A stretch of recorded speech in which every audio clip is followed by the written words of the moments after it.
Bienvenue à Carte Postale, les podcasts de Parcours le Monde Sud-Ouest. Aujourd'hui, c'est Carmen, les volontariats de le CES et... Moi, c'est Amy, je suis en service civique à Parcours le Monde depuis septembre. Ok, et aujourd'hui, on a une nouvelle personne avec nous. C'est qui est tout? Je m'appelle Cédric, j'ai 23 ans et je vais faire un CES à Parcours le Monde. Ouh, ça c'est super intéressant cette rythme, mais est-ce que tu peux nous dire comment est-ce que tu as connaître Parcours le Monde? Qu'est-ce que, je sais pas, comment est-ce que tu as dire ah ça c'est cool et je vais faire avec quelque chose avec eux? Par rapport à Parcours le Monde? Oui. Eh bien, j'ai entendu parler de Parcours le Monde par rapport à l'EPID. Ok. Si vous voulez, moi de base, je voulais faire un projet associatif et en parallèle voyager pour un petit peu comment dire, des pensées personnelles. Et c'est vrai que Parcours le Monde, c'est un endroit que je me suis senti accueilli très chaleureusement. J'ai senti qu'il y avait une certaine cohésion malgré qu'on partait pas tous au même endroit. Et j'ai beaucoup apprécié l'entourage qui m'entoure tout simplement ici. Qu'est-ce qui t'a donné envie de voyager en fait? Qu'est-ce qui t'a déclenché cette envie? On va dire que j'ai toujours été un petit peu attiré de près ou de loin par le voyage. Et puis chez beaucoup de personnes qui sont plutôt âgées, on va dire, ils disent souvent que voyager ça permet d'apprendre à se connaître. Et c'est ça qui m'a permis de me débloquer psychologiquement et du coup bientôt linguistiquement. Super. Bon, tu as dit que tu vas faire un volontariat CES avec Parcours le Monde. Et qu'est-ce que tu vas faire dans ce volontariat? Alors, je vais faire 2 mois dans une banque alimentaire. Super. On va trier tout ce qui est les ressources qui sont périssables ou non. Et après, les redistribuer directement aux personnes qui en ont besoin. Et où est-ce que tu vas le faire? Je vais faire ça désolé de l'accent, à Coruña. Et très bien. Pas mal du tout. Mais en français, c'est comment? C'est Corogne. Ok, c'est où? C'est au nord-ouest de l'Espagne, c'est la Bretagne de l'Espagne finalement. Oui, c'est vrai, c'est pareil de ça, oui, c'est vrai. Ça.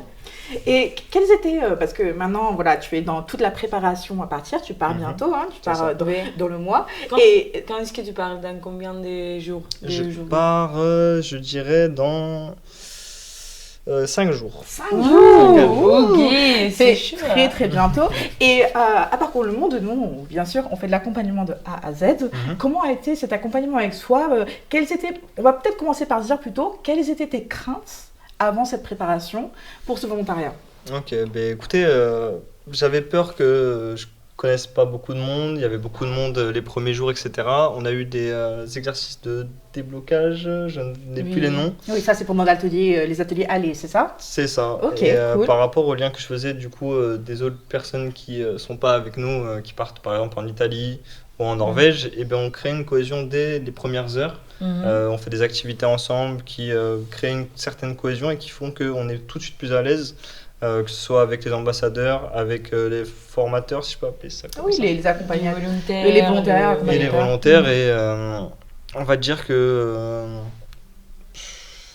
j'ai oublié la question. Tes craintes. Ah oui, comment dire, j'avais pas trop de craintes parce que j'ai senti que c'était super bienveillant quand j'ai passé le palier de la porte, quoi. Mais toutes tes craintes se sont envolées dès que tu es arrivé à Parcours le Monde. Parce que... Je me suis dit que même partir au final en Espagne, ça me faisait pas tant peur que ça parce que je sais que vous êtes là en fait. Oh, ouais. Est-ce que pour toi c'est bien passé d'avoir l'opportunité de connaître des autres personnes qui vont partir, mais pas forcément avec toi? J'ai même envie de dire que c'est un peu triste parce que du coup on les rencontre et après on les revoit plus, quoi. Non, peut-être tu peux le revoir après dans les retours ou quelque chose comme ça, je pense. Non, ça c'est normal. Oui. Mais... Je pense qu'après votre volontariat, vous allez avoir tellement de choses à vous dire entre vous que vous pouvez vous retrouver parce qu'en plus on fait, ça vous aurez un prochain épisode, parce qu'on fait les ateliers retour après où vous allez tous vous retrouver et c'est là où vous allez pouvoir spoiler. Mais ça c'est spoiler. Ça tu l'auras à ton retour et si possible on aimerait tellement pouvoir t'interviewer au retour pour que tu puisses vraiment nous parler de cette expérience d'y aller et de revenir. Ça va être super, super intéressant, je pense, pour faire l'avant et l'après.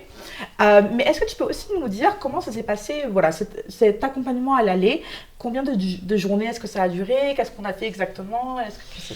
Alors, je sais qu'il y a une journée en présentiel qui dure, je dirais, toute la journée, où on nous apprend plusieurs, je dirais, aspects de Parcours le Monde. Sachant que Erasmus+, déjà, c'est, si je dis pas de bêtises, le grand arbre qui crée toutes les branches Oui. dont Parcours le Monde. Merci Erasmus+. Ouais, voilà, c'est ça. Et du coup, je sais que Parcours le Monde a aussi ses propres branches. Moi, je sais que je suis du côté CES, contrat... comment Corps européen de solidarité, Corps c'est ça? européen de Oui, solidarité. oui, oui. Voilà, c'est ça. Et moi, c'est ce qui m'a plu. Et qu'est-ce que je voulais dire? C'est quoi la question? Comment ça s'est passé, l'accompagnement, par exemple les Qu'est-ce que tu as fait pendant les ateliers alors ça?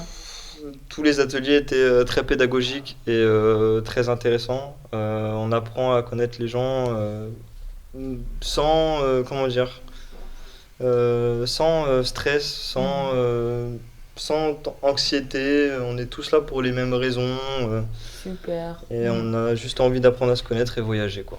Est-ce qu'il y avait un moment que tu as fait clic et que tu aimes le plus ou que tu dis ah ça c'est super utile pour moi ou quelque chose comme ça pendant les ateliers? Un moment qui c'était fort pour toi? Un moment fort, j'aurais tendance à dire les activités, on va dire physiques.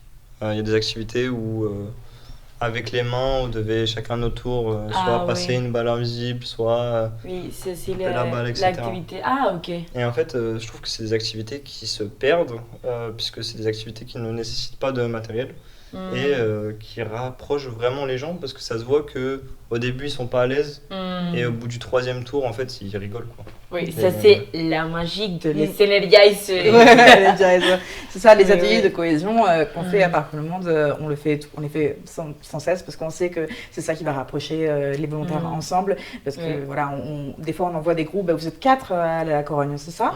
Voilà, au moins on sait que ces premiers instants-là sont toujours un peu compliqués parce que on apprend à se connaître, on ne sait pas qui a le même âge que nous, qui a les mêmes envies que nous, etc. Et en fait on peut choper un petit peu on peut attraper un petit peu cette vibe en fonction de comment ils répondent à l'Energizer, et là on peut voir les vibes qu'on a en commun et direct je trouve que ça rapproche, quoi. Et puis même j'irais jusqu'à dire que après quand on va partir, on a l'impression que les gens, on va plus simplement apprendre à les connaître. Moins de stress de l'entreprise, parce qu'on a l'impression que vu qu'on a rencontré 30 personnes aujourd'hui d'une manière très simple, tout le reste a l'air beaucoup plus simple. Ok. Et je te vais demander une chose, que c'est que tu dois me dire les meilleures choses et les pires choses de tous les ateliers. Si je dois tout me remémorer, le meilleur, j'aurais dit celui qu'on a fait il n'y a pas longtemps. On devait tous tourner. Et si je dis pas de bêtises, tu devais dire un chiffre. Et après, on devait par exemple 5. Et du coup, 5 personnes devaient se rassembler. Ah, mais tu parles encore des énergies. Mais je pense qu'il y a des autres choses qui sont super dans les ateliers. Mais ça, c'était trop bien. Ok, oui. Ça, c'était trop bien. Après, tout le reste, j'ai vraiment l'impression que c'est de l'information, c'est de l'expérience, de l'expertise, du coup, au final. Et tout ça, c'est très intéressant, mais ce côté humain, pour moi, c'est ce qui m'a le plus marqué ici, en fait. Et c'est surtout pour ça que je suis venu à Parcours le Monde, parce que c'est parcourir l'humanité aussi. Oui, c'est vrai. Super, hein? Merci. D'accord, je suis vraiment d'accord. Et maintenant, peut-être on peut conclure ça avec nos cartes postales. Oui, c'est vrai. Que nous faisons, bien sûr, on a eu Anastasia à l'épisode d'avant, en accompagnement, et elle veut te poser une question. La question qu'elle te pose, c'est où est-ce que tu te vois dans 10 ans? Mais fermons les yeux, ok? Un instant, fermons tous les yeux, ok? Ok. Imaginez que vous êtes en février, le 3 février, parce qu'on filme ça le 3 février, 2035. Ça, c'est un secret. C'est normalement un secret, mais maintenant vous le savez. On est en 2035. Ok. Qu'est-ce que tu serais en train de faire là, maintenant, dans 10 ans? Exactement. J'aimerais bien, dans 10 ans très exactement, être au Canada, dans une entreprise d'avion. Airbus précisément. J'aimerais faire le plus d'argent possible, monter dans les échelons, devenir le meilleur et essayer de dégager mon temps libre du coup en ayant comment on dit? Un bon rapport travail C'est ça. maison. Ok, Et, ouais, c'est très important. Du coup, avec ce fameux temps libre et ce fameux argent, continuer à faire ce que je sais faire de mieux, du bénévolat, de l'aide à la personne, etc. Super, bien. Cédric, bravo. Hein. Merci. J'espère que tu serais là. J'espère Vraiment. aussi. On croise les doigts pour toi. Et tu nous as fait une très belle carte postale. Merci beaucoup. Et on aura la question pour la prochaine fois. Pour la version pour qui les vient après. prochaines personnes, ouais. Mais bon, ça c'est tout. Merci pour nous voir. Merci Cédric pour venir avec nous. Merci Amy pour être la meilleure présentatrice de le monde. Merci à toi Carmen pour ton aura incroyable que tu apportes au podcast. Ok, bon, merci à vous pour nous voir. Et souvenez-vous de nous suivre sur Insta, Spotify, YouTube et pour voir le prochain épisode. À toutes. Ciao. Bye.